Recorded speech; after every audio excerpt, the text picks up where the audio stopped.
The day I made partner at Hargrove and Finn, I wore the same blazer I'd bought on clearance my first year of law school. It still fit. Barely. But I wore it anyway, because I wanted to remember where I started. I didn't tell my father about the promotion, not right away. I'd learned, somewhere around my late 20s, that sharing good news with him was its own kind of risk. Not because he was cruel. He wasn't, not exactly, but because his response always had a way of making the good thing feel smaller than it was. He'd nod, say something like "that's nice," and then pivot to talking about my cousin Brandon, who had just bought a new truck or gotten a raise at his warehouse job, and somehow that was the thing worth lingering on. I'm not sure when I stopped expecting more from him. Maybe I never did. Maybe that's the part I've never been fully honest with myself about. My name is Joelle. I'm 34 years old, and for most of my life I have been the daughter my father didn't quite know what to do with. He's not a bad man. I want to be clear about that. He worked 31 years at the same manufacturing plant outside of Columbus, Ohio, raised 3 kids mostly on his own after my mother left when I was 9, and he never once asked anyone for anything. There's a kind of dignity in that. I recognize it. I do. But dignity isn't the same as understanding. And my father never really understood me.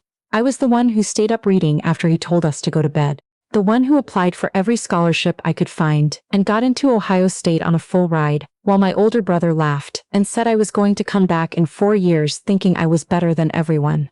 The one who then went to law school in Washington, D.C., on a partial scholarship and 2 part-time jobs and more student loan debt than I care to remember. Every time I came home for the holidays, I could feel it, the way my father looked at me like I was slightly out of focus, like I'd drifted into a frequency he couldn't quite tune into. He loved me. I believed that. I still do. But love and recognition are 2 different things, and I had spent a very long time confusing the 2. The promotion happened on a Thursday in March. I remember because it was raining when I walked into the senior partners conference room, and by the time I walked out, the sun had come through. I took that as a sign, even though I don't really believe in signs. Hargrove and Finn was not the kind of firm where they made a big production out of these things. No cake, no announcement, no balloons. Margaret Hargrove herself, 72 years old, gray bun, the kind of woman who wore the same pearl earrings every single day and whose opinion could silence a room. She shook my hand, looked me in the eye, and said, "You've earned this, Joelle. Don't let anyone tell you otherwise." I said thank you. I walked to the elevator.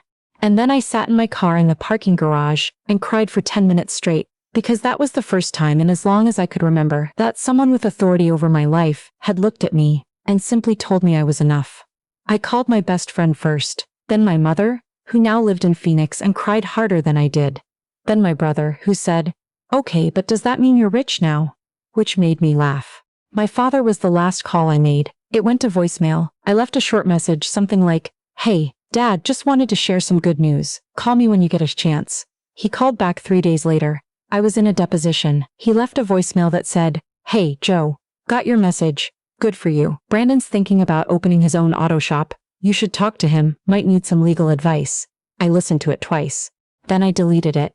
My father's older sister, my Aunt Phyllis, was the one who convinced me to come home that summer. She called me on a Sunday evening in June, the way she always did, and she said, "Joelle Marie, you have not been back here since Christmas and your father is not getting younger." She said it gently, which was Aunt Phyllis's way of saying she was serious. I booked the flight that week. I did not tell my father I was coming until 2 days before. He said, "Oh, okay." Then he said the guest room had a nutritionist and asked if I still ate chickens. I told him yes. He seemed satisfied with that. The flight from DC to Columbus is just under 2 hours. I've made that trip dozens of times. I usually spend it reading case files or staring out the window, letting my mind go quiet in a way it never does at the office. But that time, I couldn't concentrate on anything. I kept thinking about what I wanted from the visit. Not in a strategic way, more like the way you poke at a bruise just to check if it's healed. I wore my work clothes on the plane, not to impress anyone.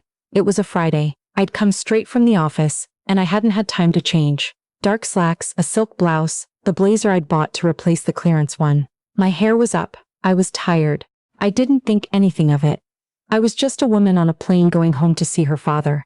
My father was waiting for me at arrivals. That surprised me. He almost never came inside the airport, said the parking was a racket.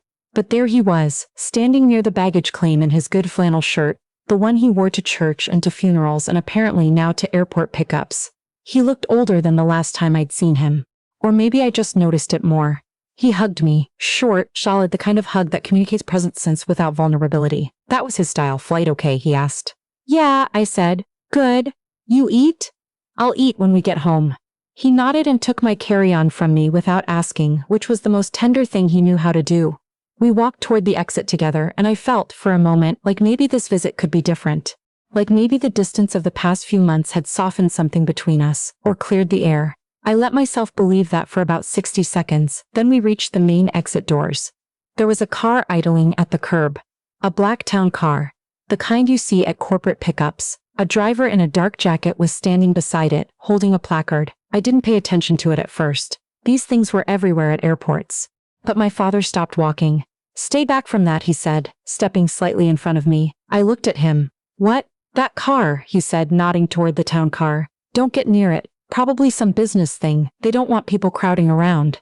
I almost laughed. I was 34 years old, a partner at a law firm in Washington, D.C. I had ridden in cars like that more times than I could count. I had billed hours in the back of cars like that. One time I had eaten a full dinner in the back of a car like that while reviewing a merger agreement at 11 o'clock at night. But I didn't say any of that. I just said, "Okay, Dad," and let him steer me slightly to the left, away from the curb. And then the driver looked up from his placard. He looked directly at me. "Miss Joelle Whitmore?" he said. My father went completely still. I recognized the name on the placard then, or rather I recognized my own name on it, because it turned out that Margaret Hargrove, in the way she occasionally did things that were quietly extraordinary, had arranged a car for my return trip back to DC on Sunday. She'd had her assistant book it using my home airport, not my destination. The driver had been given the wrong instructions and ended up at Columbus instead, and when he couldn't reach me, he'd parked and waited. None of that mattered to my father in that moment, though. What mattered was that the driver, who was standing beside a car that my father had just told me to stay away from, was calling my name, my full name, with the kind of professional formality reserved for clients and executives and people who held the kind of positions my father had never associated with me. I watched my father's face go through something I didn't have a word for. Not embarrassment, exactly, not shame. Something quieter and more complicated than both of those things. I said, "Yes, that's me," to the driver. Then I turned to my father and said, "My firm sent a car. For Sunday." I think there was a mix-up. My father said nothing. The driver apologized for the confusion, took my bag, handed me a card, and said the car would be outside my father's address on Sunday at 10 a.m. Then he got back in the car and drove away. My father and I stood there on the curb for a moment. "Well," he said finally. "Yeah," I said. We walked to his truck. Dinner that night was quiet in the particular way that my father's house had always been quiet. Not empty, but contained. He made chicken, the way he always did, with the seasoning he'd been using since I was a kid. It was good. It was always good. There were certain things my father did with complete and unthinking competence, and cooking was one of them. Aunt Phyllis came by after dessert, which I suspected was not a coincidence. She sat at the kitchen table and talked about neighborhood news and her garden and my cousin Brandon's auto shop plans.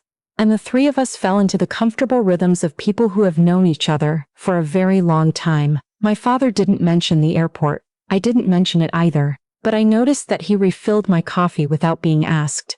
And when Aunt Phyllis started to tell a story about something funny that happened at church, my father looked at me while she talked, in this particular way, not quite apologetic, not quite proud, somewhere in between, and then he looked away. I have thought about that look many times since then. Saturday morning, I woke up early and sat on the back porch with my coffee while the neighborhood came to life around me. Same old houses, same old street. The oak tree in the backyard that I used to climb had gotten taller, somehow, even though I knew trees didn't really grow that much in 15 years. Maybe it just looked taller because I had finally stopped growing. My father came out around 8 with his own cup and sat in the other chair. We sat in silence for a while. That was not unusual. We had always been able to do silence, even when we couldn't do conversation. "How long you been with that firm, Hargrove and Finn?" 6 years. He nodded slowly. "And they made you partner?" "Yes." "What does that mean exactly?" "Partner." I thought about how to explain it. "It means I'm part owner of the firm now. I have a stake in the business. My name goes on things." He was quiet for a moment. "Your name goes on things," he repeated, not sarcastically, just carefully, like he was turning it over. "Yes." He drank his coffee. "I didn't know. That's how it worked." I looked at him. He wasn't looking at Tree, his jaw working, slightly the way it did when he was thinking about something. He didn't know how to say. Dad, I said. I know I don't always. He started, and then stopped. I waited. I didn't have the kind of job, he said slowly, where things like that happened. Where you worked somewhere long enough, and they made you a part of it. You just worked. You showed up, you did the thing, you went home. That was the job. I know, I said. I didn't know how to track what you were doing out there. The law, the firm, all of it. I didn't have the map for it. This was the longest speech my father had given me in possibly 10 years. I didn't move. I was afraid that if I moved, he would stop. I followed what I could follow, he said. Brandon, the auto shop, that I understand. That's something I can see. But you, he shook his head slightly. You went somewhere I couldn't follow you. You could have asked, I said. It came out quieter than I meant it to. He looked at me then. I know, that was all, just I know. And something in my chest, something I had been carrying for a very long time, shifted, not healed, not resolved, just shifted. Sunday morning came fast. I packed my bag and carried it to the front door. My father was already up, making eggs. You don't have to do that, I said. Sit down, he said. I sat. He made eggs the way he always had. Fried, over easy, with hot sauce that he'd been buying from the same brand since 1987. He put the plate in front of me and sat down across from me, and we ate breakfast together the same way we had when I was a child. I looked around the kitchen, same table, same chairs. The coffee maker had been replaced since I was a kid. Twice, I thought. The curtains over the window were different, but the way the morning light came through at that angle, the way it caught the edge of the table and turned it gold, that was the same. That had always been the same. At 9:45, a black town car pulled up outside. My father stood at the front door and watched it from behind the screen. I shouldered my bag and gave him a hug, longer than the airport hug, more from me, slightly more from him. Thank you for breakfast, I said. Anytime, he said. I started down the porch steps. Joel, I turned. He was holding the screen door open, looking at me in the morning light. He looked like what he was, a man in his 60s who had worked hard and raised his kids and carried things he never talked about, standing in the door of the house he had lived in for 30 years. I'm proud of you, he said, just like that. No qualification, no pivot to Brandon. Just those 4 words, standing alone. I didn't say anything for a second. I didn't my voice. I know, Dad, I said finally. Okay, he said, travel safe. I walked to the car. The driver held the door for me. I slid in and the door closed and the neighborhood moved past the window as we pulled away, and I looked back once at the house. He was still standing in the door. I have thought a lot since then about what it means to be seen by someone who loves you but doesn't know how to say it. About the difference between a father who is absent and a father who is present but lost. About how anger and grief can live inside the same feeling, the same Sunday breakfast, the same oak tree you climbed as a kid. I did not get the father I wanted. I'm not sure he got the daughter he knew how to understand. But that morning on the back porch, him saying he didn't have the map, me saying he could have asked, both of us sitting with the weight of everything we hadn't said over 25 years. That was real. That was us. Not a resolution, exactly. Not a fairy tale ending. But a moment where we were both just people, tired of carrying the version of each other we'd been holding. The car from my firm took me to the airport. I got on my plane. I went back to my life, which is full and demanding and mine, entirely mine, in a way I once didn't believe it could be. And somewhere in Columbus, my father is probably watching the game and eating something from that same hot sauce brand and maybe, telling someone that his daughter's name goes on things now. I think that's enough. I've decided it's enough. That's the part it took me the longest to learn. You can love someone and grieve what they couldn't give you at the same time. Those two things don't cancel each other out. They just both take up space, and after a while, you learn to carry them both without letting either one define the whole story. My name goes on things. I built that. No one handed it to me, and no one's permission made it real. Not even his.